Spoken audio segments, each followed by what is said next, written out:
there's another planet in the solar system that they call Nibiru that was captured and moves like a comet in a 3,600-year orbit.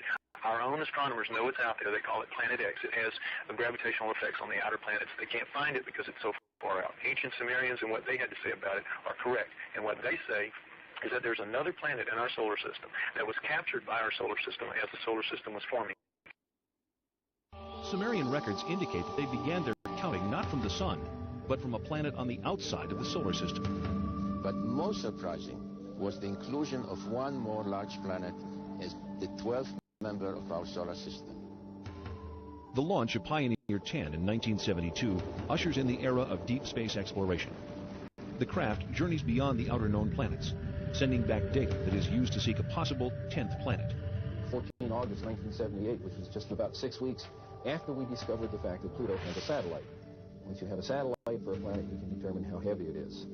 It turns out Pluto is very much smaller and lighter weight than we had thought, which meant that Pluto has no influence, no appreciable influence on the motions of the planets Uranus and Neptune. At that point, we voiced a hypothesis that this means that there is at least one yet-to-be-discovered planet in the outer reaches of the solar system. Over the past 2 decades, physicists have joined astronomers in the search for the mysterious Planet X. One of the things we did in 1978, having made this prediction that there was an additional planet, 10th or 12th, depending on your point of view, we sort of put our money where our mouth was, as it were, and we went out and we started looking for this thing. We've been able to refine the search area somewhat, get it rather narrowed down. We do our predictions based on the observed anomalies in Uranus and Neptune. We actually are currently looking down in the region of Centaurus, which is just south of the constellation Libra. But if it is in the kind of orbit that we described here, it would have to be a planet that would have a mass something like 3 to 5 times the mass of the Earth. This would put it intermediate between the gaseous planets like Uranus and Neptune and the terrestrial planets that we have in the inner part of the solar system. So if this planet turns out to be in a 3,600-year orbit, then its mass will be correspondingly larger.